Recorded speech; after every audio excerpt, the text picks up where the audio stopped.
All right, we're in it. We are live. We'll wait for the Welcome people to back. file in. We got a Let's go. full house. I believe this is the first, all four of us since 2 Selection weeks. Sunday Yeah. I think so.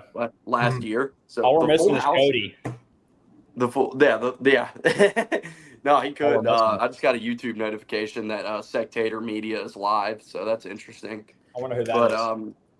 all right, yeah. Well, this is our intro part, bullshit part, while the people file in. So Welcome whatever, to- just like first thoughts before we get. Obviously, we're gonna talk. Like first thing we're gonna talk about is St. John's UConn. Great game. I know Matt is probably quite disappointed at the result there, but All right, Matt. I'll put a red very meat. disappointed. I'll put a red meat question out here just to start it off while people are filing in. Are we talking about Rick Pitino in the GOAT discussion enough? Because he's like top 5 all time? Is that crazy? I mean, to go to St. John's I don't know about 70 that. something years. What's he, 72? I wouldn't say top 5 all time, but You had me with He's a top great 5 college current. So like we were besides talking Matt Painter and Gene Katie, who are the other people in the top 5 of all time college Bruce basketball Pearl. coaching? about Bruce Pearl.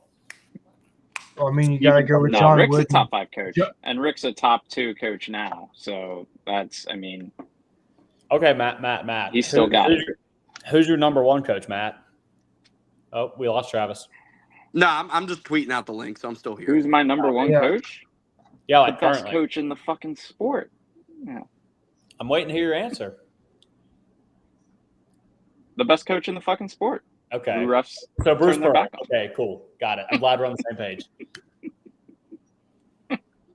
You can't leave me like open for that when you're talking to a guy who wearing the Janai Broom shirt, I know. drinking from the Auburn blender bottle, and then the Auburn koozie. You can't give me Yeah. that wiggle room. I'm gonna take I it know. and say Bruce Pearl. See, that's the same way with me saying That was Matt a layup. Painter. Yeah. You just can't do that, Matt. It's a rookie mistake. We didn't ask the best coach at getting beat by double-digit seeds. When that conversation comes, Matt Painter will be the first to be asked. Oh. Yes. I thought you were directing at my boy. I was about to freak out. I was about to air out. No. Yeah, he. Easy. Yeah, Easy. no one does it Bruce quite almost like joined that Matt list Painter 'cause has. Bruce almost joined that list because we had a couple close calls with Charleston and New Mexico State. But we didn't. They did, yeah. New Mexico State, where he got hit in the nads. That game, that was long while ago, but And there was yeah, Rick's that definitely Charleston in the one. top 2.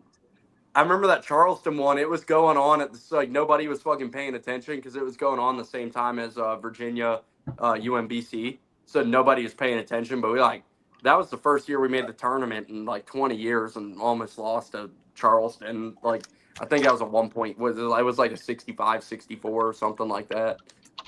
Yeah, something like that. Yeah, all right, Charleston's the king of like almost beating the higher seed, but they never did.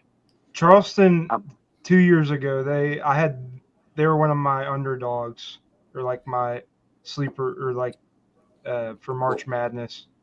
Well, then San They Diego lost State the- yeah. beat them and Pat rode their Kelsey way to era. the national championship. I didn't see They San were the Diego real deal. State coming that year. I mean, that was a popular upset pick that year with people picking Charleston over San Diego State because people were just like still judging the Mountain West off the 2021 tournament when they just like the whole conference was out in like 3 hours. I also picked Furman over Virginia too. Give this man an That was award. an easy one. Yeah. JP Pegues, Tony shout Bennett out. sold his Yeah. soul to win. Yeah. That Pegues is the most clutch. I still have a thought. If Auburn wins the championship, it's going to be because of Pegues this year. He's going to hit some. What's he gonna fucking What? get the Insane- towels ready? insane Like, three. He hasn't played much Is he this gonna year, Jacob. throw in like a paper towel on the bench into the trash? He's he's clutch, not in man. the rotation. So He's clutch. I hope I- JP Who's he gonna figures give it the out. time over? Yeah, that's a good point, Matt. go ahead, answer it. Answer What? it, Jacob. Who's going to the bench? Pettiford? Like, Miles or Yeah. Denver. You got to pick one of the 4 or one of those 3. Put Denver on the bench. shut the fuck up. Mm, One of I one can't. of the best defensive guards in What? the country. Fucking I put like him this. down. I like it. Yeah, I think so. Yeah, that'll show. I mean, out of the three, I guess Denver. I mean, I don't know, but like JP is not going to play over any of them. For being realistic. Well, Denver is basically what we had in Zep Jasper, except he can actually shoot the ball too. So you know what, Travis? You know how much I love Zep Jasper, but Denver does have a deeper bag than Zep did, for sure. Oh, I mean, yeah, for sure. Zep was like incapable on offense, but I don't know. That's enough 2-year-old Auburn talk that like we're gonna lose all our viewers if we keep talking about that. No, so let's get to the game of the night. Like I said, well, I threw my question out. Pitino doesn't get enough credit in the GOAT debate because they are now first in the Big East, I believe. Creighton is second. Creighton still has 2 losses, correct, in the Big East. So they would. There's balloons. I guess the balloons are for Rick Happy Pitino. birthday. I don't know where the balloons came from. That just threw me off. But Creighton, I believe, is sitting second in the Big East right now. But what a week for St. John's! Holy shit! You go Monday, was it Monday? They beat Marquette, and then come back and tonight take down UConn. Number one, scheduling wise, to have 2 games during the week like that versus 2 of the top teams in the Big East, and to get a win in both of those, just like bravo to Rick Pitino and what he's doing at St. John's right now. 68-62 was the final there. But the Johnnies are like, they're no longer, I was saying to them before we came on here, like, I don't think we can call St. John's like dark horse, like keep an eye out for them. Like, no, they're a legit national championship contender at this point. I don't think that's crazy to say. I don't think so either. They can beat anybody in the nation. Like I said, they had 3 losses, and all 3 of those losses were 1 possession. You flip 1 play. They could be sitting here undefeated right now, very realistically. Like, they are a legit national championship contender, and they weathered the early storm on the road at UConn and got the win tonight. So whoever wants to kick it off, just like I said, bravo to Rick Pitino, St. John's, what he's been able to do there. What a turnaround.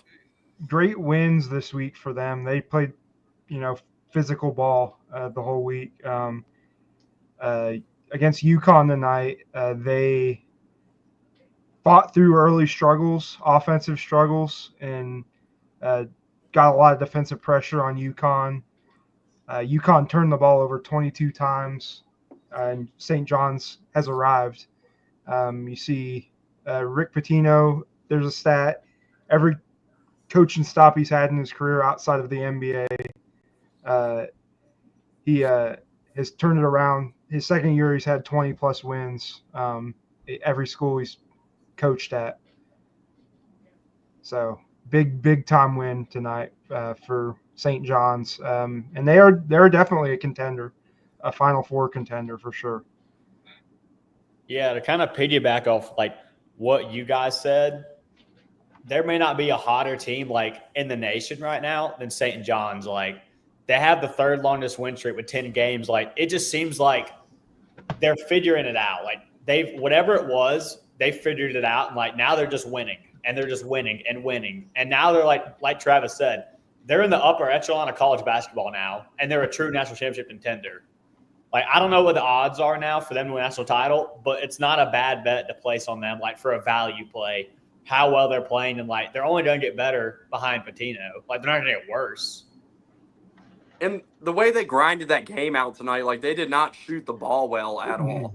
Like the shots weren't falling for them. They're on the road. Like, everything that you could stack against them was going against them. And I mean, they found a way. Like, McNeely came back. He had a great game. The whole deck of cards was stacked that this should have been a spot for UConn to win.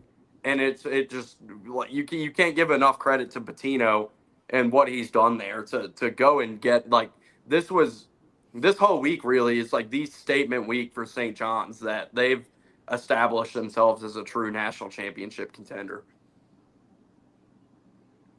I mean, at one point, yeah, it's huge for them. It's huge, just the entire program at St. John's. It's a big deal, and for Rick. I mean, at one point, they were down 26-12 on the road at UConn. Most times when you're down 14 at UConn, that's GG. That's game. Like, you're not coming back. And yet they fought back, never gave up, and won anyway. Just like y'all said, super impressive for St. John's. Super impressive. One of the craziest stats from that game is – oh, go ahead, Matt. No, I'm just saying it's hard to, nitpick a ton that St. John's did because they were great. Down the stretch, closing that game out, they were awesome. They forced a ton of turnovers. But, I still think after today, I still think UConn's a better team. I still think that was a horrible Carabin game. I think that was not one of McNeely's better games. And they turned the ball over that many times. He had 18 and 11. Still had a chance to win. I don't McNeely think had that was 18 like and his 11. best McNeely kept. Yeah, but he didn't McNeely shoot kept well UConn from three. That was not his best performance in the first half. He was rough, but all things considered, I would gun to my head, I would still take them. But yeah, the Patino factor gives them a serious edge that most other teams do not have. Rick, for one, last year he was miserable, publicly miserable, coaching that St. John's team. Well, this team seems to bring him more joy. He's talking to fans after the games, and yeah. I'm sorry, to piggyback on that point you were making real quick, just like I was telling them before we came on, he had that press conference during the Big East tournament last year where he blasted them defensively for lack of effort. They couldn't guard anybody and all this. And the fact he's come back this year, and now with a lot of the same guys, they're one of the best defensive teams in the nation. Yeah. Like that is coaching right there. That's right, yeah. Oh, and he's one of the best of all time. Yeah, I still hold strong. He's a top 2 coach in the sport. But yeah, it's hard to say. Like, come tournament time, who the list of coaches is probably you can make on one hand who you would rather have than him. But defensively, they're super locked in. I still have some doubts about the scoring past Richmond, but yeah, they are really well set up going forward here, and they should win the Big East. It should be a Big East regular season title for them, and that tournament's going to be awesome. And they had RJ Lewis and Kadari Richmond were 0 for 8 combined from the 3-point line tonight. So when you got your 2 best players in the backcourt and they couldn't get a 3 to fall to save their lives, and you still grind out a win like that on the road, it's like you can't say enough about it. It's like I remember last time I was on here last Sunday, we had our discussion about Coach of the Year, and I don't think a single one of us said Rick Pitino. And it goes to show how quickly things change, because me and you talked about Mark Pope and kind of went back and forth on that. And since the last time I was on here less than 2 weeks ago, Kentucky's in a real swoon. We'll talk about them in a little bit when we get to their game against Ole Miss. But Mark Pope probably is nowhere near that list now. And none of us said Rick Pitino. We probably should have at the time, but now, after these 2 wins this week, you got to put Rick Pitino near the top of that list right now. Especially with the turnaround. Better chance Mark Pope gets fired than wins Coach of the Year. I think St. John's, their improvement as a team from last year to this year, they were borderline unwatchable last year. Just played ugly basketball all around. This year, they look like a much better team. Well coached, lot better. Have developed as a team all around. If we're going to talk about Coach of the Year candidates, Dennis Gates has to be in that mix, no? I think so, sure. too. Yeah, that's another name that none of us said a couple weeks ago when we were talking about it. But now it's things change so quick. Mizzouri was 8-24 last year, and now they're 17-5. Yeah, you bring up Gates, and it's like they didn't win a single game in the SEC last year. And when we talked about Mizzouri a couple weeks ago, it's like we remember the Bryce Drew situation where they had the same thing. They pulled the plug on Bryce Drew probably prematurely, and Mizzouri stuck by Dennis Gates and didn't make that mistake and stuck with him even through the just year from hell, winless SEC year. And it's bearing fruit now. Because I've always enjoyed, or his first year team, I really enjoyed his team at Mizzouri. And then last year they had a disaster year, sort of one of those. I'd say it was a sophomore slump, kind of almost, and just nothing went right. And this year you see a return to form, sort of that same style he had. Even though they lost to Tennessee this week in a close one, they're still one of the best teams in the SEC. So, I mean, yeah, they lost to Tennessee, but like you said, it was only a 5-point loss, and Mizzouri did lead at points in that game. So it was never like, oh, Mizzouri has no chance in this game. So the fact that they even kept it close with Tennessee is a good thing to me, I think. Mm-hmm.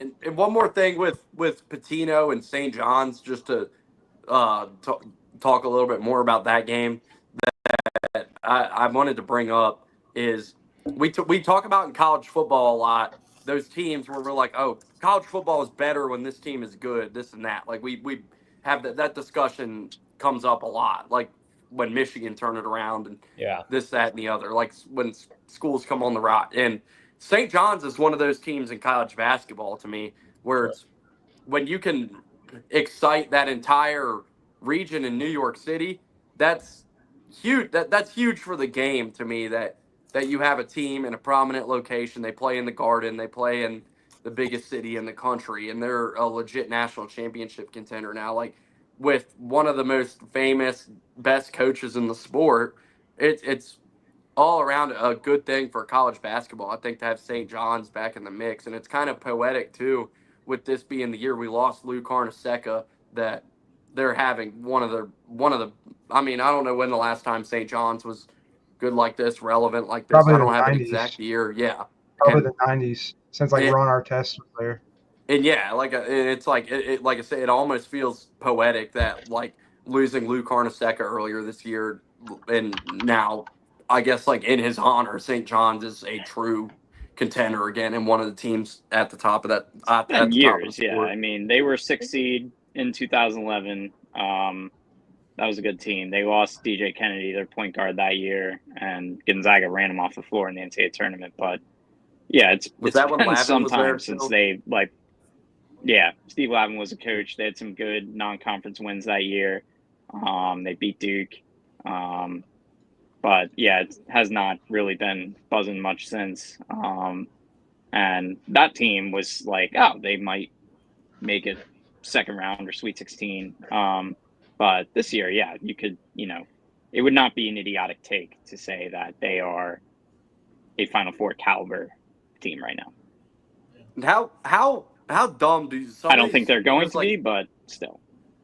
For years, when Rick got fired at Louisville, when he went to Iona and all, like there were a lot of big jobs that came open, and Patino's name got floated around, and those schools were scared to pull the trigger on him, and a lot of those schools have to be regretting not going out and getting Rick when they had the chance now, seeing how quickly he's turned it around at St. John's. It just goes to show, it's like, yeah, it might have a little bit of baggage, but if you have a chance to pull the trigger on a guy like that, do it. Like the backlash is going to cede. Yeah, I mean, Kentucky, I think, should have hired him. Like they should have made that should have been their hire, 100%. I mean, but at the same time, I see what they're trying to do. Yeah. I mean, same with. You can say the same thing about Indiana in 21. He's old.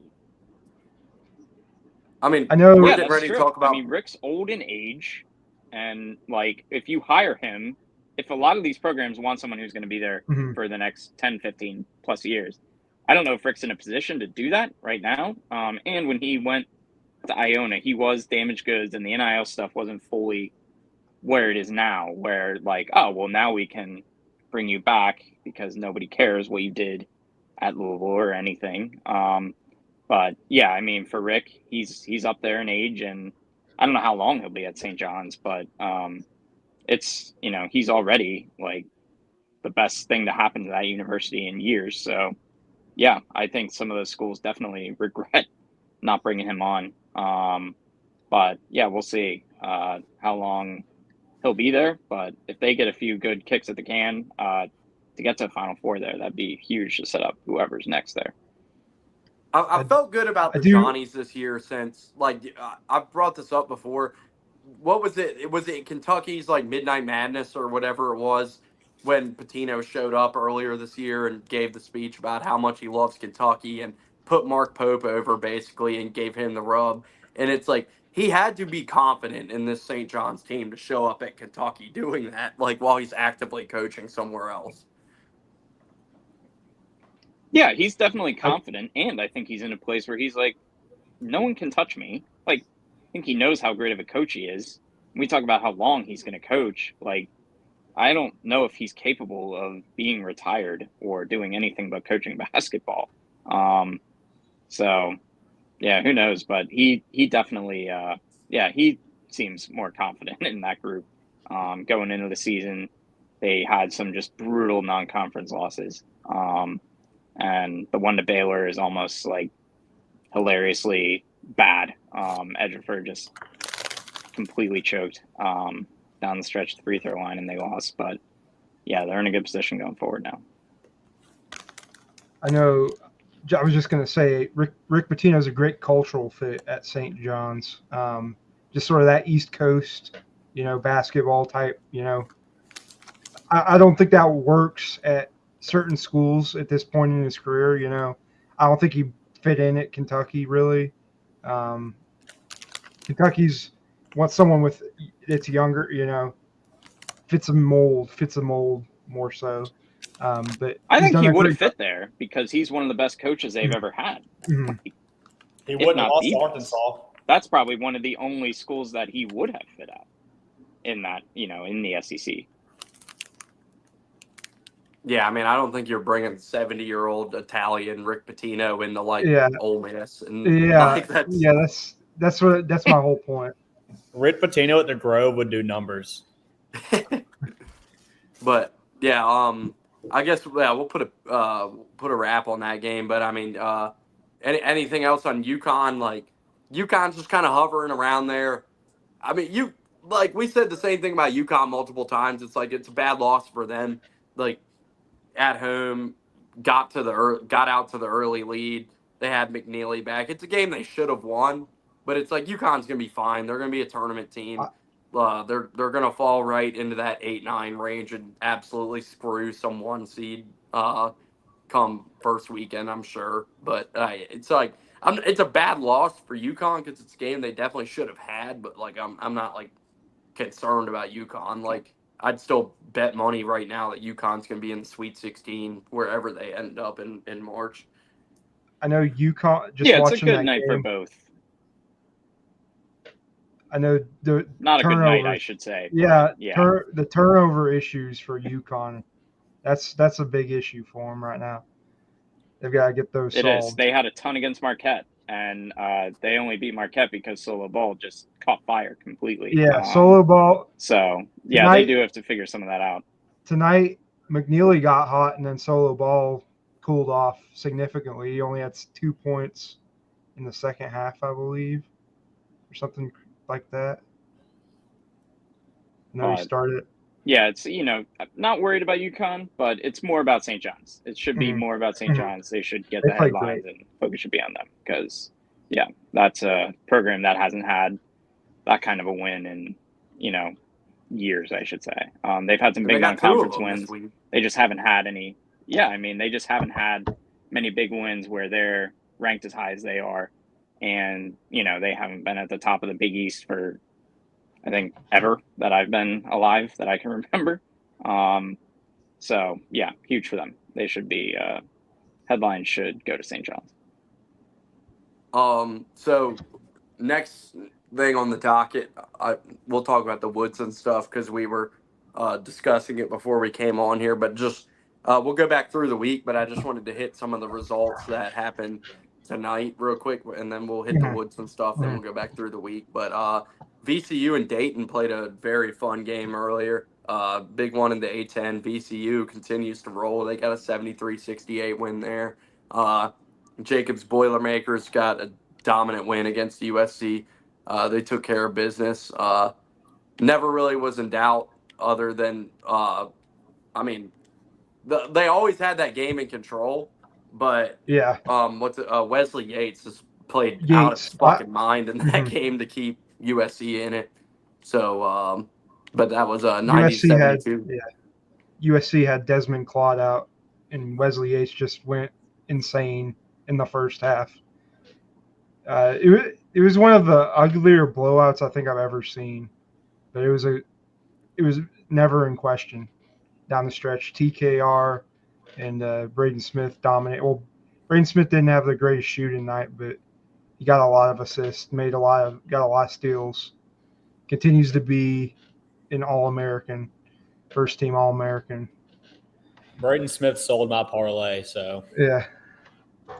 And also another A10 result. There wasn't a lot tonight, but St. Joe's and St. Louis just went Mhm. final. St. Joe's took care of business, won by 13 there, so we'll mention that.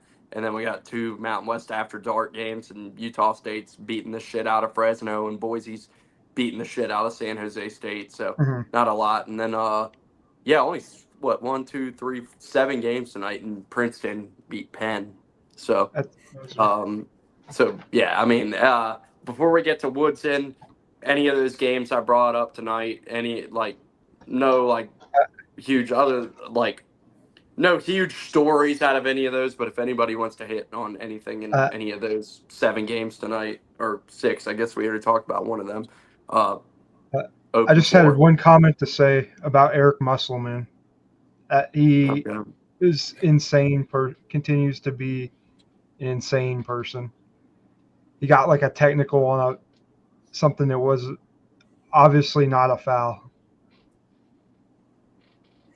When he's down nuts. by like 25 points and he's bitching about a foul or something that wasn't even a foul, where his player didn't even get touched. And then he's pressing with walk-ins in too. Are you surprised? This is the same guy that went shirtless when he beat Auburn. Yeah. Like, he's a clown. Yeah. Hey, absolute clown. Other than that, Utah State, they are the real deal. Yeah. Utah State and VCU, both real deal teams. Utah State apparently wins the lottery every time they hire a new head coach. So whoever's part of that hiring firm, Indiana should take notes from them because they never miss, it seems. Doesn't matter who the head coach is there. They just does Indiana just hire Calhoun? Like in that? I don't. Is that a big enough name for them? Probably not. No, not for those people. Well, that's a good. Go ahead, Jacob. I was gonna say VCU's current head coach. That'd be a semi-decent hire for Indiana as far as program building is concerned. Well, that's a great transition because we'll get into all that. Because Mike Woodson this week was they're stepping down, retired. He got fucking fired because they suck. Like whatever they want to call it. Like let's not. They gave him the Long Beach treatment from last year. Yeah. Yeah, which honestly, like, it'd be hilarious if they I'm scared to fucking bet against them now that their next game because I don't know, do they come out on fire now? Like whatever happens, but nothing to lose. Still. What'd you say? They got nothing to lose now, or he doesn't, which is a scary thing. I don't know if that's good or bad for them, but yeah, and it must be weird, coaching with that over your head and playing for a head coach who's doing that. So, I get it. Yeah, just weird times there. I get why you have to do it now though, because I guess Woodson wanted to finish the season, or I don't know, but you fire him now to get a jump start on your coaching search and not wait to pull the plug too late, and then you're scrambling to find your guy. Probably smart by them to get on top of things, and then I guess if Woodson just I guess I don't know why the fuck he's even finishing the season. Well, the thing about it is Mike Woodson is a respected person in the Indiana community. He's a legend at the school. Hugely, yeah, very much. And he's not. It's not like he's atrociously bad, 6-25 or something. You know, there's still a decent amount of the season left as well. But it's with his age, and I think it's a mutual parting of ways, to be honest. Yeah. I mean, there's that pressure from donors, and I think Mike Woodson's like, yeah, it's on me. He said as much as an interview earlier this week. But yeah, I think this was not a shock to anybody. It's been coming for a while, so. I love the headlines like Mike Woodson stepping down. Like, yeah, I'm sure that's what happened there. So I feel like no one's really said this name like on this stream today for the potential like next Indiana head coach. What about Dusty May? I mean, yeah, Dusty's definitely like, I don't know if he'd leave Michigan after 1 year, but they're certainly going to make that call. I mean, so, like, I think that he might, because from 1996 to 2000, he was a student manager at Indiana. Yeah, he was a Bob Knight guy. Like, that's like he started there. So like that's why they should have done this with Woodson last year, and Dusty May would have fucking walked there barefoot over glass to take that job.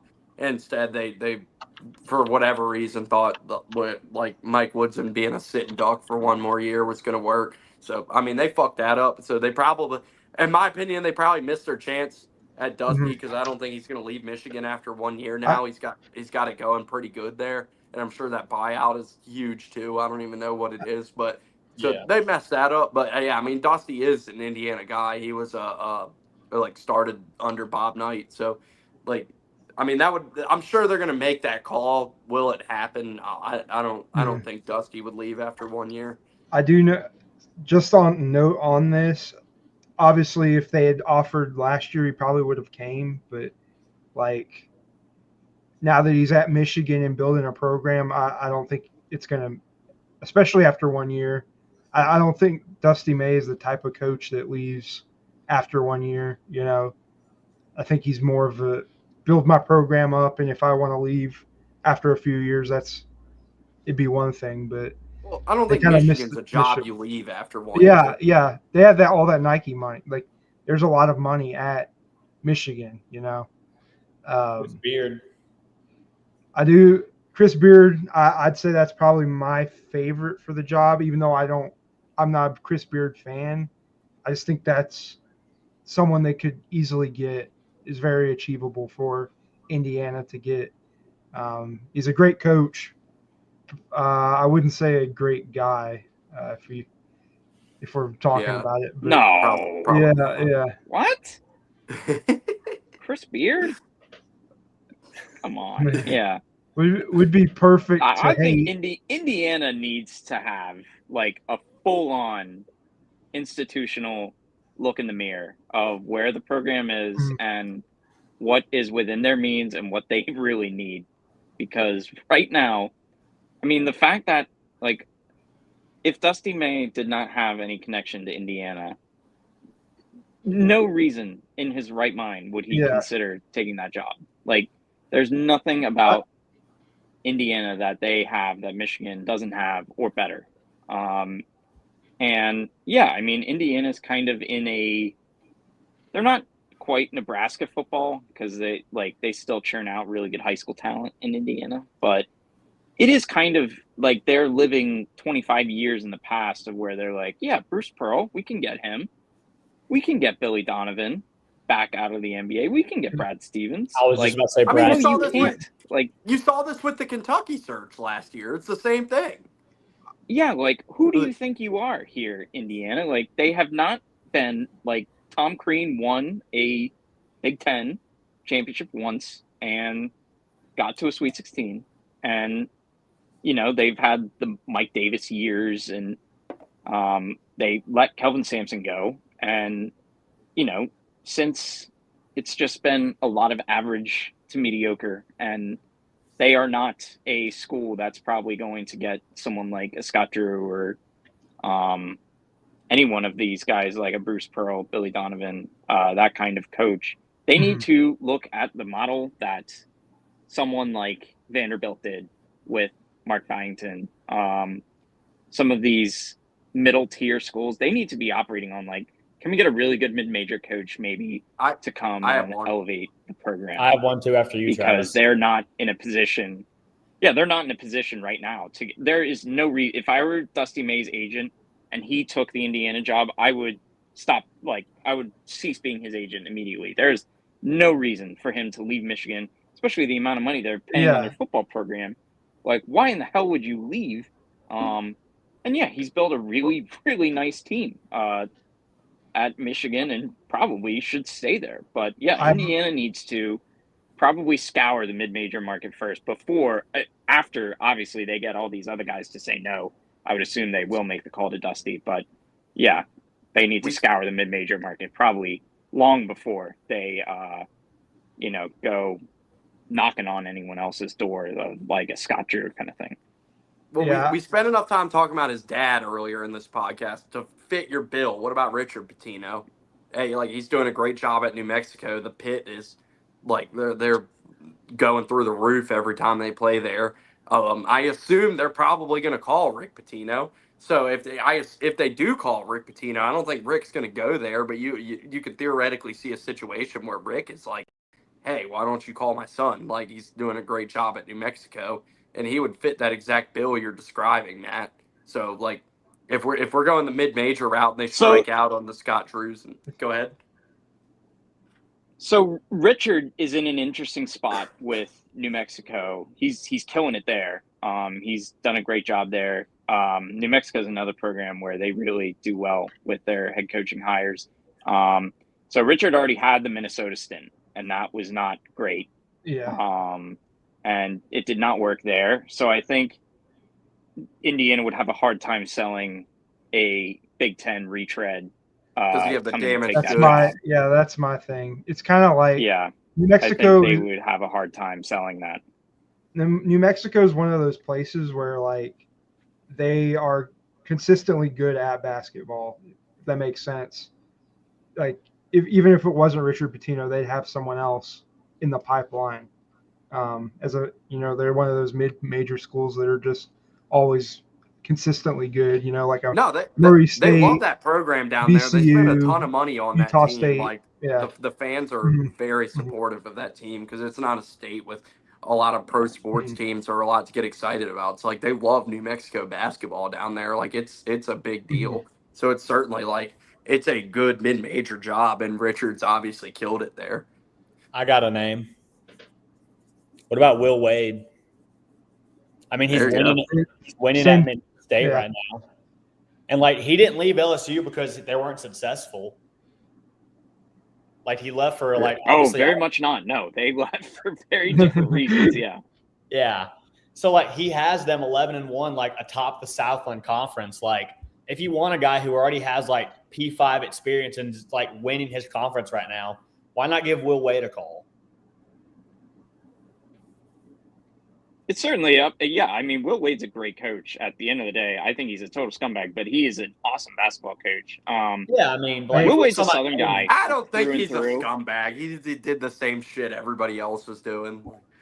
Fair. He was just a little more cocky bringing up about names that are, like, on the list that could be, like, called. I think Will Wade should get a call. I have a name. He should get an interview. I have a name that's kind of outside the box, but would be. I do know some info, but it's not going to happen for outside stuff. Steve Forbes from Wake Forest, because he had a 30-win ETSU team. He has the connections to Bruce Pearl at UT. He was one of Bruce Pearl's top assistants there at UT.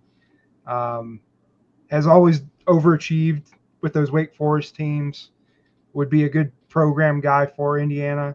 I have heard he may be reaching end at Wake Forest he may be retiring because of his wife's health issues.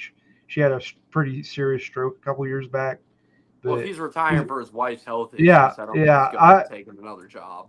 I know, but, like, it would be the perfect coach in, like, another scenario, but I know I've just heard that here recently, but it'd be a good hire for Indiana. Someone that's a good program builder. Because I think that's what Indiana needs. Someone like Ryan Odom at VCU right now. Or the San Diego State coach's name. I mean, he's not leaving, but Brian Yeah, Dutcher. yeah, Brian he's been there Dutcher. forever. Mhm, Yeah, he took that over for Steve Fisher. mhm. He seems to really like it there. And he But was I do agree like that he would was be, Steve Fisher's Yeah. higher worth maybe. Yeah. because he was Steve Yeah, Fisher's he was like there with him at right hand Michigan, man and then there. he I'm just followed spit- him to San Diego State. Yeah. I'm just kind of spitballing some names I think would work well at Indiana. Well, 'Cause I don't. do you- Yeah, Dan Dockich at Outkick is probably going to Oh. start floating out Steve Alford rumors at some point. Dan Dockich. That'll be in the works, I'm sure. Dockich will try and carry water for Steve Alford or something. Is he gonna put like a but- my ass at the end? That's his favorite. Like every time he Yeah. says anything, my ass. Like Yeah, it's but yeah, they're in a, you know, they'll certainly have their pick right now of being the top job open as of now. dude, And they I were forgot smart to get Dan ahead of Dockich it is at because Outkick. I can't fucking get. yes, well, he I- used to be at ESPN not long ago, which is crazy. And he's at Outkick now. Yeah, Dan Dockich. That's man. amazing. But, Sorry to cut you. That I just Yeah.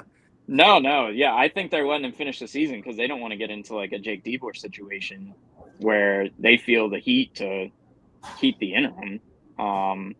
And I think Jake DeBoer's a really good coach, but at the same time, yeah, it's a lot of pressure from the fans if he does a really good job. And yeah, but they'll have their pick, and Indiana's one of those schools where they're like, we want one of our own.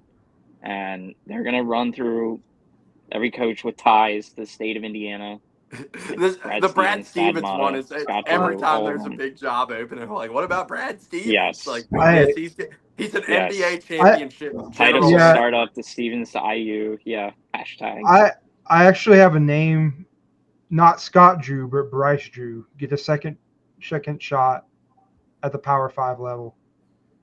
He's built a great program here at Grand Canyon.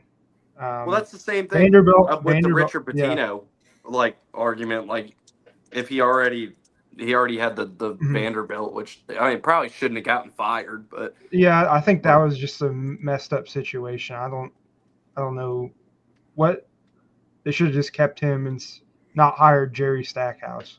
I think that was a short-sighted decision. you got any names, Yeah. Matt? You haven't. If run I any had to out throw yet, a but- name, I would throw Young at BYU. He would be my guy Mhm. for Indiana to hire. That man runs an NBA program. He runs an NBA offense. He has NBA experience, and somehow got AJ DeBansa to BYU just Well, because that's why of his NBA ties, and he's got Durant in his pocket. And Uh, there's no drop off from Mark Pope. It's like efficiency, Ken Pump stuff is the exact same numbers. It's crazy. So yeah, he would be. I would definitely give him a call, give him an interview, see if he'd be willing to leave BYU. Would for he leave Indiana. with AJ? Would he leave with AJ DeBansta like about to come join him at BYU? Would he jump or? I don't know. I don't know how like committed he is to. Like BYU is a weird school to commit to. Like They're to my paying him knowledge, $7 million.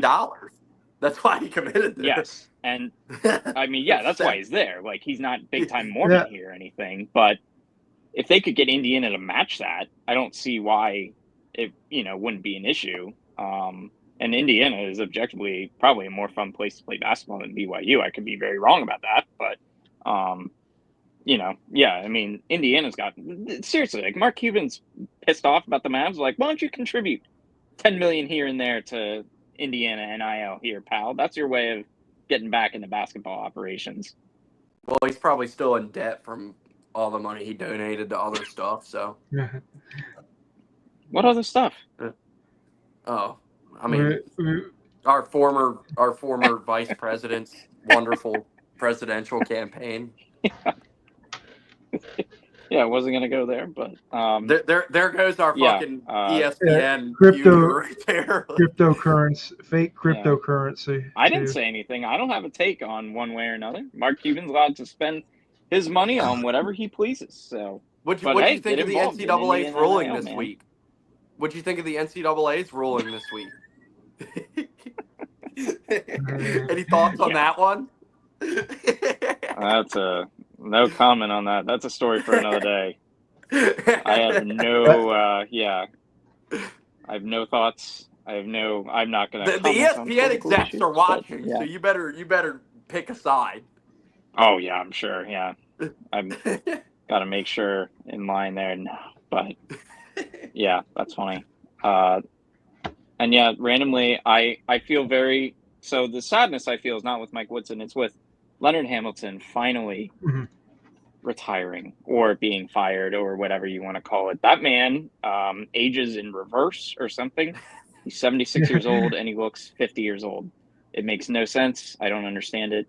I guess his career with Florida State is a weird one. Like, I don't know how I'll remember. Like, Leonard Hamilton had some good teams, Yeah. but at no point will I I don't really remember the Leonard Hamilton Florida State years as like they always pass the test of being like they look like an unbelievable like AU team. Like you see a team get off the bus or at the airport, like they pass that every time. They had like 8 guys on their team at a time that were like 6'8" or taller. It felt like, yeah, they had some great years and they had 2012. They were great. That was like Michael Snare's year and Dulkey's and they had Scotty Barnes that year, and they had the famous Michigan Elite Eight game where they refused to foul.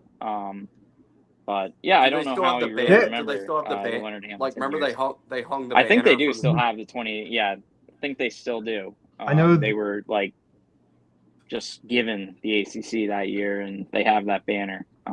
It's like 2020. It says like 23-4, 2020 season canceled or something like that, and it's hanging from the fucking rafters. I feel that in my soul as a school that was heavily impacted by the COVID year, because as an ETSU fan, like we had our best season in school history and won 30 games and got NCAA tournament got canceled outright. That's got us. All the fan bases that got screwed over. Florida State was one of the biggest ones. Leonard Hamilton had a great run in like the 2010s. Did a very good job at a traditionally football school. Making some deep runs in the tournament and getting a lot of talent. Never had that super breakthrough season, but he was a good coach, but he's kind of outstayed his welcome past like 2021. It's kind of gone downhill for him. So much in the same way Mike Woodson was forced into retirement, Leonard Hamilton was also forced into retirement. I mean, same thing happened with And I Larinaga. just want to be clear, he's 76 years old. He's 76. Yeah. If you have not seen Leonard Hamilton or do not know what he looks like, please Google a picture and tell me that man is 76 years old, because he's not. Someone is lying. That is just a complete falsehood. That man is not 76 years old. There's just no way. He's two years younger than Larinaga. That man. 2 years Vampire. younger than Larinaga, who also went out earlier this year. Crazy. That all the ones that are holding on from that generation have been dropping like flies as far as getting fired, not dying. Just to clarify, here recently. Oh yeah. Yeah. Which is surprising that Leonard Hamilton couldn't really keep up with NIL, because he was paying players long before it was allowed. Now he's getting sued because he didn't actually pay them or something like that. So that's another of course. Yeah. Also, the funny thing is he was also a Miami coach, and neither him nor Jim Larinaga could keep up with NIL. That just means their booster funds ran out. Well, Larinaga had no problem with NIL when he built a fucking. Larinaga had no problem with NIL when he built a fucking Final Four team with it.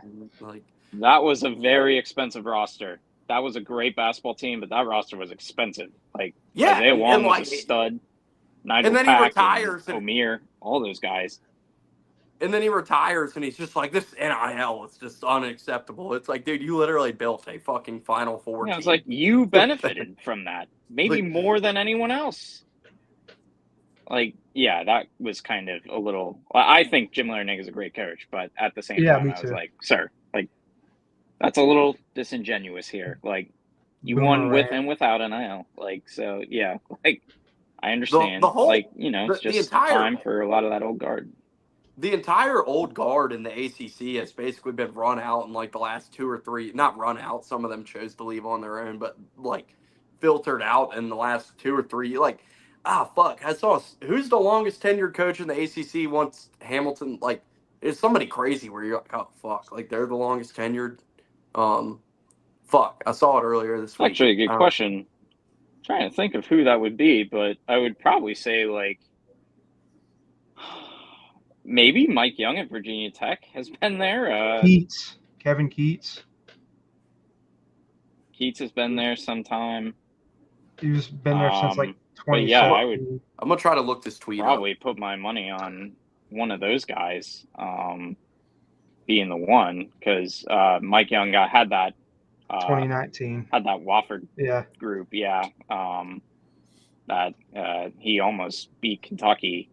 Brad Brownell is in the second round. Brownell, yeah, I forgot about him. Oh my gosh, yes, of course. Yeah, I saw that tweet. I forgot. What, that man has survived. Not a Brad Brownell fan. That man has survived like 15 hot seat rumors. Don't know how, but yeah. Into the Elite Eight. All right. Yeah, that Elite Eight run bought him another 15 years. Yeah. All right, let's talk about some games. We'll run through the week, hit the big games. First one, Kansas went back to the Phog, took care of business, stopped their skid. Big win against Iowa State, 69-52. I guess I don't know how you guys feel. This one made me question Iowa State more than Kansas, because Iowa State's on quite the skid right now, and they were not competitive in this game. Kansas throttled them, like was not close. So, thoughts on that one? Before all this, I was hesitant to call Iowa State a true contender. To be honest, I mean they're a good team, but they've just kind of skidded by the seat of their pants, and they've dropped a few rough games here in Big 12 play. So they have a lot to work out as a team. Who did they lose to last weekend? Kansas State. Yeah, Kansas State. Yeah, that game, and then losing to that was the most Kansas concerning team. result. Yeah. Lost to West Virginia. West Virginia. Without what's his face? That's out for the year. Man, I got it. How do you flip the camera on? Darren DeVries. Matt, look what this says. Like, wrong here. What? I can't fucking get the camera right. This is Jason LaCanfora. Oh my gosh, Jason LaCanfora is giving picks on Horizon League basketball. Goodness, RMU in Northern Kentucky. Gotta get Jason LaCanfora's takes. And UNC Wilmington on top of that one, yeah. Oh yeah, right after that's one right under the Gunnar Henderson column. I'm sure he's about to write. Goodness, Jason LaCanfora. He's 12-5 in his last 17. That's actually okay, Jason. Yeah. I'm sorry to hijack the whole League, podcast. No, okay. I just saw that pop up, and I was like, "Fucking Jason LaCanfora giving out college basketball picks now." Goodness, yeah. Oh my God! Sorry. But no, to rescue the conversation, Iowa State has not been the same defensive team they've been the last couple of years. They're not the same ironclad. We are going to get a stop 9 out of 10 possessions here. Our lives depend on it. They're still a good defensive team. They're just not that level. And they're just it needs to be Curtis Jones offense. Lipsy's been kind of okay, but not really great. It's just better when it's Curtis Jones offense, and it's just running through him. But yeah, it's just they can't lean as much on their defense this year as they've been able to in the past couple of years. Efficiency numbers are still good for them, but it's probably not the same strength of that unit that it's been the last couple of years. I still think they'll be well positioned come Big 12 tournament play. I would think, but right now, this is not looking good for them. Just they've got to figure some things out defensively, especially because that's what their identity is.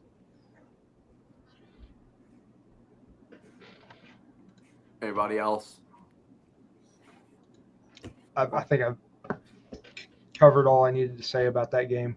I did see TJ Otzelberger yell at a ref, so watch out, Billis. Yeah, I saw some passion. No, shout out Jay Billis. I love Jay Billis. I would never come at Jay Billis. He's the king. Yeah. Well, game day's going there tomorrow, so he might have a confrontation. Like, were you yelling at a ref on Monday? Did I see that right? Love Jay Billis. He's the best. Game day is at Iowa State tomorrow, and the game's on fucking ESPN Plus. It's like we got a college game day game on ESPN Plus. Like, it's like buddy, we got Luka on. We got to show Luka. Yeah, that's like ESPN just completely upended the entire college basketball slate for tomorrow to show, and now Luka's not even playing. So that's hilarious. Because they completely rearranged the entire college basketball slate to make it around Luka's Laker debut and Luka's. So I don't know how you make that decision and don't maybe we should wait and see if Luka's actually playing. But yeah, that was insane. Yeah. All right, so I'm on to Tuesday and nothing else of note. Monday, St. John's beat Marquette. I think we talked about enough St. John's that we'd be backtracking if we completely dive into that game. But any thoughts on Marquette coming out of that one? That's another one close game on the road at the Garden. Marquette played well in that game. I'm not overly concerned about Marquette. But just some awesome defensive sequences from St. John's in that game. Just really great stuff for just any sickos or nerds out there. Yeah, I mean, Marquette's just kind of coasting by. They're kind of that behind St. John's and UConn at this point. I'd say they're the third best team in the Big East. Although if their guards get it going, they can get it going at any time. They're a dangerous team. But St. John's is. We've talked about it ad nauseum tonight, but St. John's just impressive defense all around. Other ranked results of notes Tuesday, nothing. I'm just gonna run through a couple real quick that not really, but Purdue beat Iowa. Yeah. Florida beat Vandy. Houston beat Oklahoma State. Texas Tech beat Baylor. We'll talk about that one a little bit. I'll put a pin in that one because Texas Tech is another team that we need to start putting a little bit more respect on their name. But Wisconsin took care of Indiana. That was the game that ended Mike Woodson pretty much. Nail in the coffin. Auburn beat the shit out of Oklahoma. Arizona went on the road and beat BYU. That's an impressive one. So that's everything notable that I just was kind of running through on Tuesday. The game I was going to bring up to discuss was going to be Ole Miss Kentucky, but before we do that, any of those games I ran through that any of you want to dive in? I kind of wanted to talk about the Purdue Iowa game a little bit. Okay. Shocker. I was just going to say Braden Smith had a great game, had 31 points and 6 rebounds, and TKR had 25 points. Also, in that game, you had CJ Cox on Josh Dix. Just wanted to make a immature joke about that, right? Real quick. Jesus Christ. Cox on Dix. What a terrible show. Yeah. The shirt stinks. Tough one. Oh my God. All right. Man, we've Ole lost Miss 10 98, years. Kentucky 84. we'll talk about that one because Kentucky is in a real swoon right now, as I described it in the title. But yeah, I mean, for as good as things were going 2 weeks ago, and we were talking about Mark Pope, should he be in the Coach of the Year discussion? He's nowhere near the Coach of the Year discussion now, and I haven't seen I don't know how long it's going to take for Big Blue Nation to turn on Mark Pope, but I imagine with those people, it's probably going to be coming fast because they look bad right now, and they for Ole Miss, who is a team that who has been a defensive team by their identity most of this year, to just fucking go and get run and give up 98 to Ole Miss that was a tough performance for Kentucky. They were never really competitive in that one. So good win for Ole Miss, but I definitely think the story of this one's more about Kentucky, and they are falling off the wagon, to say the least. Yeah, they've just been kind of spiraling out of control since they beat Tennessee. I know they've had, have they lost to? They've lost to, of course, they lost to Arkansas, and then they've lose to Ole Miss pretty handily. Ole Miss just out physicaled Kentucky. They just didn't have any answer on defense for Ole Miss's push the pace offense. I think it's kind of been that way in several games this year. Kentucky's defense just hasn't been great. So we'll just see how they perform the rest of this month. But they are not looking like a deep run tournament team at this point. No, and I mean these are the same Kentucky questions we cannot had. guard anyone. Yeah.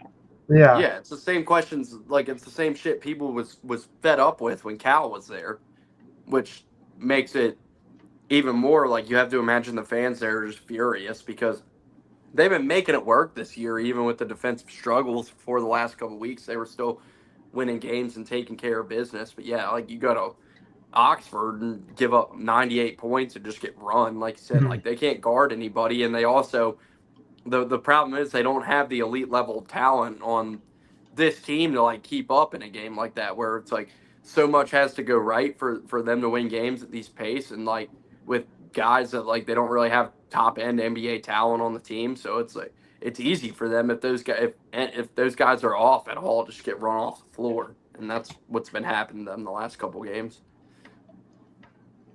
And they don't have their full team either. They need their full complement of players to really be the best version of that group. But yeah, defensively, they are just not good enough. They are like ripe to be in that like 6-11 NCAA tournament game where they get beat by some 11 seed or something. That's the style they play. It's going to be a question that they're going to have to answer down the road. They just don't have the same guys they had under Cal. And when I say guys, like they don't have like this guy is a surefire lottery pick. He's impossible to guard one-on-one, and they just don't have that. And especially this year in the SEC is obviously different than most other years, but yeah, it's a concern, and like this year their ceiling is probably like second round of the NCAA tournament. So yeah, unless they really get it together defensively, they are in trouble because Arkansas obviously went in, beat them at their own game with emotions running really high there, and then Ole Miss just beat the brakes off them. That was just a total ass kicking in every sense of the word. So yeah, they have to really just develop some kind of identity on defense and get stops, because if they don't do that, they're not going anywhere. And Ole Miss was Just coming not a off good enough offense. Ole Miss was coming off a bad loss too against Oklahoma, so they needed that one just to kind of stop the skid a little bit, and like they took care of business there, so they got the pressure off of them for a little bit, but yeah, Kentucky definitely, they do not look great. I didn't get to watch the game Saturday, but was shocked that they just, I mean, I guess that was, I don't know, I was going to make the Super Bowl jokes for Cal, but they turned around and went on the road and beat the shit out of Texas too. So maybe Arkansas is figuring some things out. So Arkansas but definitely today, concerning as for of today, is Joe Lunardi's first team out of the NCAA tournament field. So they are right there. What? That flipped quick. Yeah. Wow. Mhm. Holy shit. Yeah. Man, Arkansas and Dayton would be pretty fun. Yeah. Just another sure. embarrassing moment for Cal to lose. Like, I would be okay with that. Fucking, I don't know who else. Like fucking, they played Wake Forest or something and lose in the first four. That'd be another pin on Well, the Cal's dream resume. matchup from people that they were spouting online was North Carolina, Arkansas. Yeah, well, North Carolina is but going to be nowhere near the tournament. North Carolina does not, enjoy the NIT. Yeah, they're not getting anywhere near it. Are they going to play in the NIT? But okay, that made me think. Is there a new fucking loser tournament? I saw a commercial for it the other day. Loser tournament? What's it? And they were like, "Go ahead, Jacob. Do you know what I'm talking about?" Yes, I do. What's it called? Oh, it was like in between the conference tournaments and the NCAA tournament. The players. Yes. Is it the players tournament? It's 16 teams. It's going on at the same time as the NCAA tournament, and they were like teams from the top conferences, Big Ten, Big East, and like all this. And like I saw a commercial. I was like, so is this just like another fucking NIT? Players era. Is it Players? Because Players Era does the November tournament, so is Players Era doing a loser tournament too? Is that what it is? I think I don't think it's Players No. Era. Let's see. NCAA tournament. Goodness, the people with the CBI will not be happy there's another tournament taking teams. Yeah, I saw a from their commercial. field, potentially. I saw a commercial for fuck. I wish I'd made a note of it or said something about it when I saw it. And I was like, what the fuck is this? Like, This is I the mean, college basketball crown. Yeah, that's it. That's it. Okay. I had to look up the name. What? Is that what? Why are they doing another tournament? Another fucking loser tournament. Why? What's the point? I mean, we already had the NIT. Jacob, you have it pulled up. Give us more information. That's going to about be the like the crown. Pop-Tart Bowl or some of these. Imagine the opt-outs that could be there in that game, or the portal guys who aren't going to play in that. It says Travis. 2 automatic qualifiers from each of the Big East, Big Ten, and Big 12 conferences, as well as 10 at-large teams. Be selected from a pool. How do you get an audit bid? Is it like finishing 10th? Did not qualify. It's gonna be like fucking Georgetown's like the one seed. Answers like, on that. like, DePaul gets South Carolina. Yeah. It'll be like Selection Sunday. The number 1 overall seed is Providence. Yeah. I don't like that. World. We're gonna have to get more information on that. But yeah, I saw the commercial for it. I was like, what the fuck is this? Whose idea was that? Like, I think it's just money. Like they're hosting. It's in Vegas. Television network, something. Yeah. I don't know. it's dumb. It's like it's probably like crown tournament, college crown. Yeah. So now we have. So we have the NIT, we have the CBI, and we have the Crown. Yep. So hey. Shout out Vegas 16 if you remember what that was. Oh yeah. So there's 3 loser tournaments, pretty much. Isn't this? Yes, because the CBI is the one.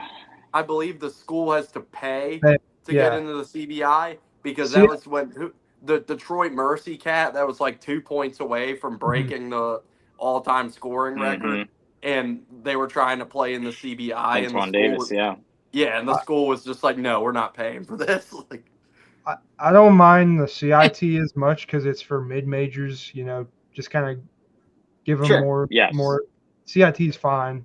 CBI is a joke. Yeah, All that's right. All right, Tuesday, UCLA 63, Michigan State 61. Was cool to see Kareem and Magic Johnson both there. I thought that Mhm. was fun. But yeah, that was a big win for UCLA. Yeah. They seem to be turning a corner. Another one, not concerned about Michigan State because that's the road trip in the Big Ten. Like we all know the schedule sucks there. So like those teams are going to go out west and play bad. We've seen it in the ACC and Big Ten, especially all year. Those road trips are brutal for these teams. So I'm not overly concerned about Michigan State, but definitely a good win for UCLA. They grinded that one out. And I mean, hey, if Mick Cronin doesn't have to see the Statue of Liberty anymore, they might be in good shape. So any thoughts on that game? I was gonna say Michigan State. They kind of fell asleep against USC and UCLA. They just don't have the offense to overcome, a dry spell like that. But a big win for UCLA. They just outplayed. It's kind of an ugly game, ugly Big Ten style game, which Michigan State kind of drags their opponents to play to. But big win for UCLA to keep themselves afloat in the Big Ten race. Big game all around for determining the regular season champion of the Big Ten. And like you said, cool to see Magic Johnson and Kareem sharing old memories with each other. Anything on Also, that one? shout out Mick Cronin. Ever since he went after his team after getting beat, they've been on a roll since. Players responded, so credit to him. Well, another coach you might need to get after his team a little bit. Last game, I guess we'll talk about Tuesday night, is Scott Drew because Baylor got the shit beat out of him, and one of his former assistants really took it to him. Texas Tech 73, Baylor 59. Matt already knows what I'm getting at, but yeah, that's mainly Texas Tech is a team like they were kind of flying under the radar this year because they didn't have a lot of those big wins, especially in the non-conference. But they've had great computer numbers all year, and they're on a roll in the Big 12. They took care of business against Baylor. Grant McCaslin has it going on there. Texas Tech is a contender come March. So I wanted to give them their flowers because, yeah, they're a team that, like I said, they've been under the radar. They haven't been getting, like, when the projected brackets come out and stuff, they're not really getting seeded that highly because they didn't have those big wins. Their non-conference is awful, but I mean, they're taking care of business in the Big 12, and they're going to be a problem. So shout out to Grant McCaslin and what he has going on there. Yeah, he's a great coach. I forgot that's a name I forgot to mention. Indiana may come after him as well, and he's more gettable than Scott Drew is at this point in their careers.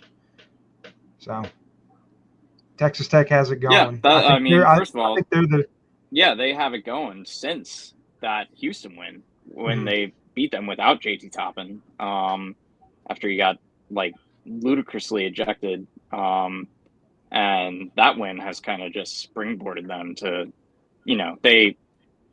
Baylor didn't have VJ Edgecombe, but yeah, Texas Tech is objectively better than they are right now. And yeah, they're playing great basketball. They might be the best team in the Big 12 by the end of Big 12 play, but we'll see. Right now, they are just locked in defensively. Obviously, the home court advantage has been well documented for last few years now. But yeah, they are just a locked in, well coached defensive team, and yeah, they'll be a tough out for literally anyone. They can, go toe to toe with any style. But yeah, as you said before, non-conference is deplorably bad. Just not Yeah, a that's good awful. non-conference That's going to schedule. hurt them come March. But Yeah, I mean, we saw it that is. with Yeah, Auburn last unfortunately, year. with their Like, seeding. yeah, unfortunately with their seeding, it's not going to be great for them. But unless obviously they continue rattling off wins and do well in Big 12 tournament play. But yeah, non-conference, not good for them. But they've come a long way since. So they're playing really good basketball now. Their best basketball of the season. So hopefully for their sake that continues.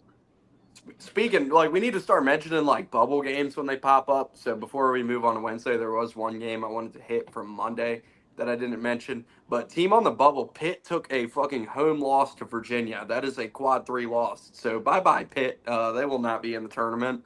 Inexcusable. Yeah. Yeah. Yeah, that's a tough. There was a couple weird ones in the ACC because then Clemson took a home loss to Georgia Tech on Tuesday. So I'm. It seems like everybody has Clemson solidly in from brackets I've seen and stuff, but I don't know. I haven't looked at any like today and yesterday, so I don't know where they're sitting now, but they have to be trending down, I imagine, especially with that. Because I believe that I know for a fact that Virginia loss for Pitt is a quad 3 loss, so that's just going to be like a shit stain on their And they looked shirt horrible. come It was March. it was bad. They should not be in. Yeah, same with Just Clemson. on the eye test alone, they are not an NCAA tournament team. Yeah. Same with Clemson losing to Georgia Tech on Tuesday. Like, that's a big one. I believe the Georgia Tech at home, I believe that's also a quad 3 loss. I don't know where Georgia Tech exactly is sitting right now. I know Virginia was quad 3, but that's going to be a tough one for Clemson. Virginia's like quad none. They are just not a good team. And yeah, I unfortunately watched the entire first half of that Pitt Virginia game. Still trying to recover. Why? Mentally. Why would you do that, dude? I'd rather stare at a wall. Yeah, I know. I'd rather listen to Jacob just like give 5 me a minutes speech in, about Matt Painter for an hour. Yeah, it was rough. Not one of my better decisions. That's a tough one. I watched one. I can't remember. I watched one this week that was like fucking brutal, but I can't even remember. I watched one game that was so fucking bad. It's bad teams, but it was a good game. It was fucking Temple and USF. I watched the whole fucking game. It was a good game. Went to overtime. Like, because that was game. a lead-in one. Yeah, that game was leading into another game. I forget. It was St. Mary's. Yeah, that was San Francisco. That was a good game. Yes, yeah, that was it. Yeah. Because like the whole That's first the half of reason St. Mary's San Francisco got moved to ESPN News because of that game. And I was like, I'm interested because I wanted to see St. Mary's San Francisco, but I was like so locked in on Temple and USF that I was like, and also they were honoring Amir Abdur-Rahim at that game, so that was pretty cool. Yeah. It was like a tribute night for him, and USF got that win in there, which Temple has played like 4 straight. Why are we talking about Temple? Let me shut the fuck up. R.I.P. Amir Abdur-Rahim. Yeah. I mean, every night should be a tribute night to him there. Yeah. Yeah, they had his family there. They had like his widow and his kids there and stuff. It was a really cool scene when they won that one. That happened before the season. Yeah, that was super sad story there. Like we talk about coaching searches and stuff. That's a guy who was a year or two away from getting one of these big jobs. Because that dude was like they were a rocket last year. They won the American regular season. Yeah, that was a super sad story.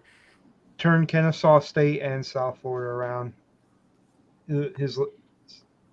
Turned Kennesaw from dog water to they're a contender in CUSA now. They got that win against Marquette. Yep. Okay. I was gonna what? No, go ahead. I was gonna say that another thing, that Georgia Tech Clemson game that went to 3 overtimes as well. That was just a side note. Yep. All right. Let's go to Mid-Wednesday. Don't want to waste any more time talking about the American, but in Temple. But anyway, Wednesday, big game of the night. Tennessee won a close one against Mizzouri. Very funny. I wasn't able to watch anything on Wednesday because Montgomery just had like all fucking Verizon went out in the city, and I was at work, so I couldn't even get on my phone all night. So I was just like staring at the scores on my computer. So I didn't get to see any of that game, but Mhm. it did. So I have not much to contribute there other than for any of these games Wednesday because I wasn't able to watch anything. But yeah, big win for Tennessee. Uh, yeah, who wants to start with that? Tennessee's good. That was I mean, the last two wins for them, I would say, just really, like have been statement wins. Surprising offensive performance by Tennessee against Missouri. They shot 10 of 15. I mean, I think their game against Florida was as well, but just they continue to have great offense, even with, well, Zakai Ziegler played Wednesday night, but they're just kind of Oh, it started up their offensive almost knocked Chase Elliott off the table. Offensive machine after not doing much in the previous few weeks in SEC play to complement their defense. Anybody else got anything on that one? Or? I didn't get a chance to watch it either, so unfortunately. You got anything on that Fun one? game. Kai had a big game. Wasn't 21. surprised by the outcome. Yeah. Yeah. Ziegler played really well. So shout out. Mizzouri played really well too. They went on the road and went toe to toe with Tennessee. Missouri's good. So I think solid NCAA tournament team, probably be a 4 or 5 seed. Jacob, do you still think Missouri's a contender to win the SEC regular season, as you said last time I was on your team? I mean, I thought they were going to beat Tennessee, to be completely honest, but after losing that game, it'll be a tough climb for them to win the regular season. All right. Let's see. Wednesday. Rutgers got a win. Big win over Illinois. Yeah. Yeah, they finally showed up for one. I know Jacob was teeing off on Brad Underwood last week in our group chat about how he's not a good. I don't. Yeah. He's a Coburn merchant, even though he went further last year without Coburn than he ever went with Coburn. So that was some weird math there. I just don't think this Illinois team is all that good. I haven't thought all year. I think they're just kind of a meh team, average Big Ten team. And you see Rutgers coming to life. Illinois lost several games down the stretch. They aren't a Big Ten contender. Maybe that can change. Just too much young talent at this point that hasn't put it together. And I don't think Brad Underwood is the coach that can put that together too, unless he gets a lot of transfer portal guys in, to supplement that. Main reason I brought that game up though, Ace Bailey and Dylan Harper finally played fucking awesome, and it's like probably too little, too late for Rutgers, but I mean for those two to finally play up to their potential, it was something to see. We're talking about bubble teams. One I wanted to mention, Wake Forest went out west to Stanford. We know that's been a tough road trip for most teams going out there in the ACC and Big Ten, as we mentioned, but they went out west against Stanford and took care of business. So that was a big win for Wake Forest. Wake Forest is building themselves a little bit of a resume. They should be solidly in at this point, or at least. I know. I just looked at it. They had them as the last team in. I'm not sure when that was last updated, but that's a big win on Wednesday night. I kind of watched the highlights for that one. Cameron Hildreth played great, and so did Hunter Salas. As long as both of them are rolling and they get solid interior play from Trevon Spillers and Efton Reed, they're a solid tourney team. And they were underdogs on the road. So if they continue to build momentum, take care of business, they will be solidly in the tournament. All right, Matt. Kentucky Or Arkansas 78, Texas 70. You take the floor. Fucking tell me how Cal is back and Arkansas is going to the Final Four and all of it. Go ahead. I'll give you the floor for that. Hey, they're I finding know their you're footing excited. now. I think we talk about college basketball being in a better place if St. John's is good. College basketball is in a better place when Cal's teams are better, and it's a big talking point for everyone. Yeah, this hopefully is Arkansas finding their footing. They were awesome. They were much better against Texas than I thought they were against Kentucky. John L. Davis appears to have remembered how to play basketball again. Yeah, their best players look really good right now. So that's huge for them. They were awesome on defense. They just need a few more of these types of wins, and they'll get in the field, hopefully. But yeah, this was just really good showing by them. Really confident in them going forward now. Hopefully, I know the schedule still for them is kind of a gauntlet, but they just need to win a few more of those games. And they position themselves really well. But hopefully that Kentucky win was a catalyst for them to start playing really good basketball. Just a really complete game against Texas. So that was encouraging. And that would have been a Did prime not think letdown Texas spot. was very good. But that would have been a huge, prime yeah. letdown. That would have been spot. a huge letdown area. And yeah, they just didn't have it. So yeah, that was super encouraging for Arkansas. Not very encouraging for Texas.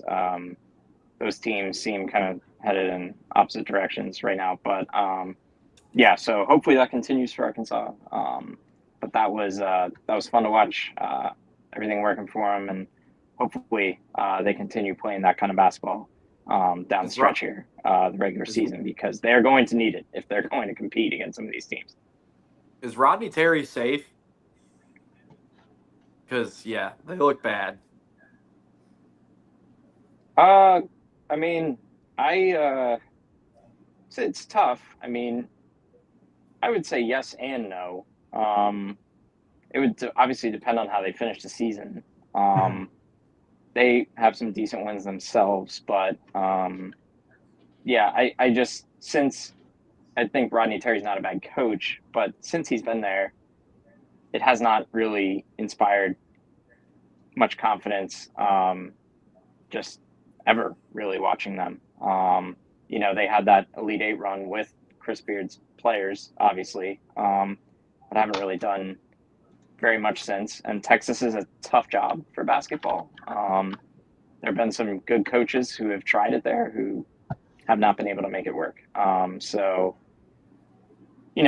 with the SEC being what it is now, I would be surprised if they thought he was the guy moving forward here, especially in what is just, the best a conference has been since the old Big East. So.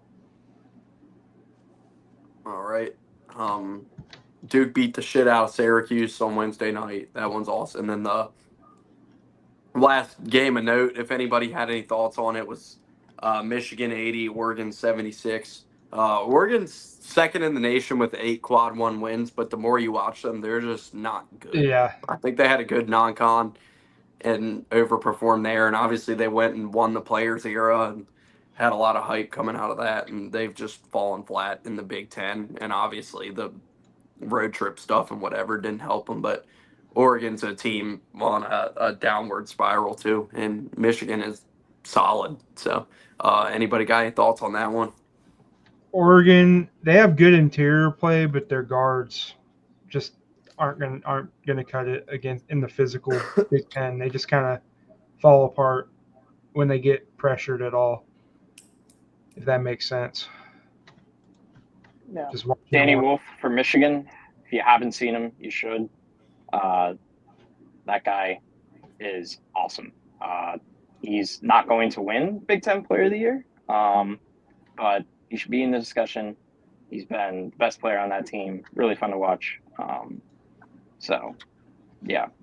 Michigan's looking good. Another reason, Dusty, do not leave for Indiana. Just But has it a would good make thing no going. sense, like, Yeah.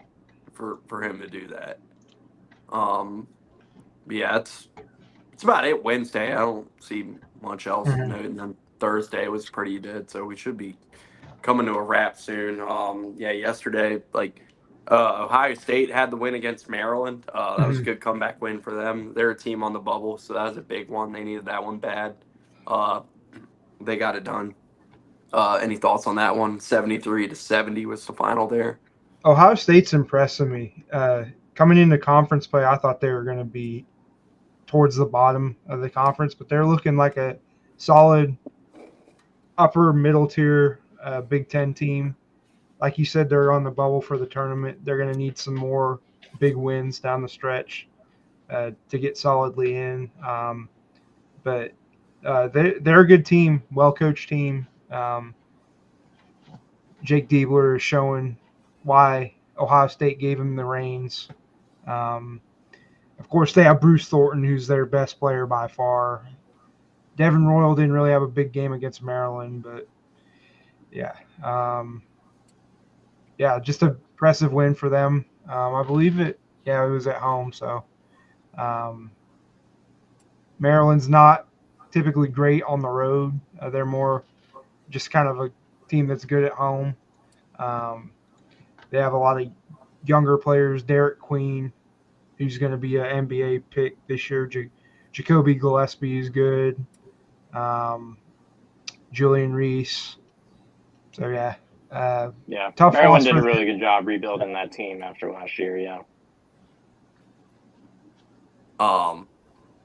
And then also Thursday, Gonzaga took care of business. They needed one after the St. Mary's loss last week, so they got a bounce back win. And then the main game to talk about from last night was San Francisco St. Mary's. That was a fun game, and St. Mary's got one at home. That was they said Randy Bennett's record versus St. Mary's at some point. It was something like he's like 25-2 against San Francisco or something like that. Like it was insane. And but yeah, San Francisco was able to get a big win at home. That one. Probably not a tournament team, San Francisco, but the Dons are solid and they needed one bad, so maybe they can make some noise in the West Coast tournament. I don't think there's enough there for them to getting at large, but that was a big one, and it was surprise. I mean, St. Mary's has just been beating the shit out of teams, and like they took care of business against Gonzaga, and they stumbled and against San Francisco. That was a really good game, and now San Francisco is second in the West Coast Conference regular season. So that was the only other game of note on Thursday. If anybody has any thoughts on that one. I don't. Not much going on there besides that's just classic West Coast basketball, and yeah, that should actually be a pretty decent tournament with the additions of the new teams in there, and it's ultimately probably going to be Gonzaga St. Mary's anyway, but with we'll see. The fucking bracket is insane. So like, you better that's get one of my favorite brackets. Yeah, you better get one of the top two seeds. You've got to get the double bye or the triple bye or whatever. Yeah, I think it's triple they bye. just spawn you in the semifinal. Yeah. The Sun Belt's doing the same thing this year, by the way. I don't know if you've seen the Sun Belt one, but it's fucking wacky. Yeah. Most depressing news of that is SEC baseball tournament's going to be single elimination. I saw that the other day. That's horrible. Oh, I didn't know that. Yeah, conversation for another day, I'm sure. Yeah, that's that's about it for I guess the week. Getting ready for big Saturday coming up, so we'll be back here Sunday night, I guess, after the Super Bowl to talk about Saturday. But I mean, that should be about it for us. Any parting thoughts for the show or before we call it a night? Go enjoy Saturday. Go watch a game if you can. I'll be at the game tomorrow. ETSU versus Sanford, a big SoCon matchup. But yeah, it's gonna be a great weekend of some college ball and of course the Super Bowl. Pig out, eat some wings, drink some beer. I think that's all I got for tonight. I'm looking through tomorrow. Yeah, before we get out of here, I gotta get a confidence meter for tomorrow from the Auburn folk. You want to go first, Trev? Tomorrow. Like confident Big to one. win or like I'd say 8 out of 10. I feel good. I mean, Florida's they were bad last week on the road at Tennessee, so that definitely instilled a lot of confidence there. So yeah, no, I feel pretty good. 8 out of 10. They've been fucking. They had to change the shit for how the students get in again, and so like whatever the solution was, the students have been camping out since fucking Tuesday night, which is insane. I talked to William Luke and our buddy John about like if you're camping out for 5 days for a basketball game, like there's no way you're like passing class, right? I've never gone to college. Not only that, you are not clean either. Like, no, that works. They're like, you haven't showered in days. Like, no, I've camped at enough NASCAR races to know that how that goes. Let me say this: I've camped out 3 times when I was an Auburn student, right? And the one time where we camped out days prior, we would rotate staying in the tent. So it wasn't just like one person was there for straight days, right? So I'm hoping that's what they're doing, is that like they figure out each other's class schedule and just take turns rotating and then going home and showering and changing. Hold their place in line, essentially. Yeah, because if not, there's going to be some smelly people in that game. Like, I would hate to be in the jungle for that game. Like, we might win the game because the players can't stand like how bad the student section stinks. Like, that might be like, it's going to be terrible. I've seen like a day or two before the game, like in the past and stuff, but like 5 days is fucking insane. We camped out. That is crazy. And that's like new game system. Because like, levels. Let's see. The game was on. This was when college game day was coming to Auburn. 2015 Kentucky going. Yeah. Yeah, like it was my senior year when Kentucky was coming here and college game day was coming here. The game was on Saturday. We camped out starting Thursday night. And so then like I stayed Thursday and then someone else stayed Friday. And then we all just showed up together on Saturday. So like we rotated kind of. We might have went Wednesday night, but either way, regardless, we weren't there 5 days. We were there maybe 3 days max, but we were all rotating. So no one stayed there like consistently.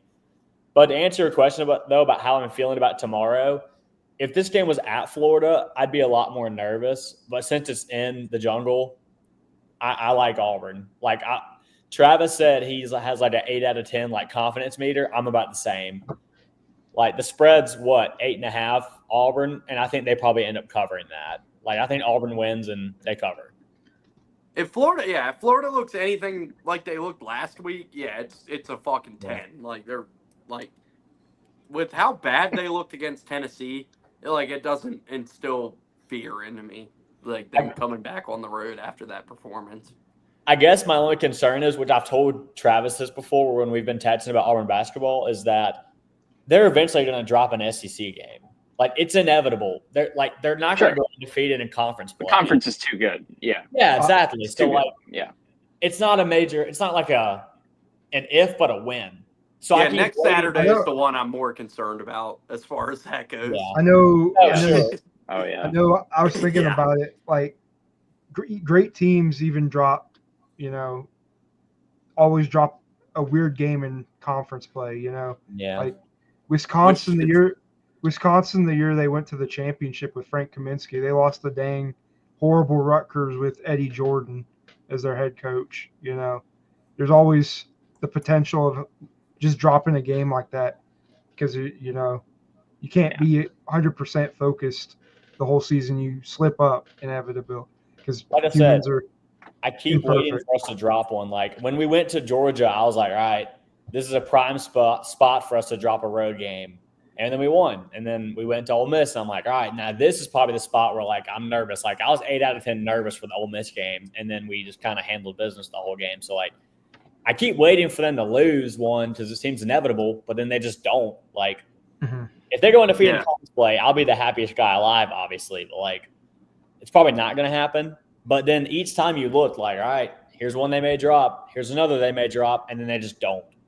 Yeah, next Saturdays, I'm probably just going to stay off Twitter that night. Depending how it goes. on the road in the airplane hangar, it's a prime spot for them to drop a close one and a lot of people to overreact. Knowing our luck, Aiden Hallway's gonna go for 50. Yeah, that concerns me. Like, it's gonna be just one of those games where, like, he's just mad about some reason, like that we sold him a dream. I don't know what that even meant when he said that. And he's gonna have a stupid good game against us, and they're gonna beat us by like 2 or something. And they're gonna go, see, I told you Auburn was overrated. And then they're gonna be like, and I'm gonna go, it's our second loss of the year. We're still in first in the conference. Like, cool, you won a regular season game against us. It's not that big. I mean, we're talking about like road spots to like and stuff. Like the one I have my eye on tomorrow is Duke going to Clemson. I think that's prime upset spot. That's always I'm not worried about Clemson. I'm not worried about Duke. I'm gonna be honest. The ACC is just not good. Like, I'm not worried about the Duke in that spot, dude. Like, if Duke's gonna lose the game in the SEC, it'll either be that one tomorrow or at Carolina.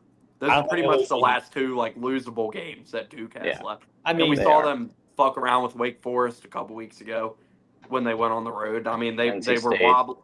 Yeah, they were wobbled. What the fuck happened there? That was a weird one. I mean, we all know that, like, that was a weird game. The ACC as a conference is just not good. Like, it's Duke and everybody else.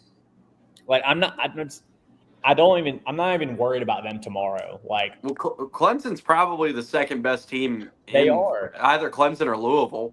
I think it's Clemson because Louisville dropped a game to Georgia Tech, but like, so did Clemson. Did they win? So, I didn't see that. Yeah, that was earlier this week. Yeah. Oh, I missed triple overtime. Yeah, but so, like, that's my point is, like, none of these teams that, like, concern me for Duke. Like, if I'm a Duke fan, I have all the confidence in the world. Like, it's Duke and then everybody else. Another one tomorrow that could fit that same bill is, and this is always a good one, is Kansas going to Kansas State. That's always a fun game.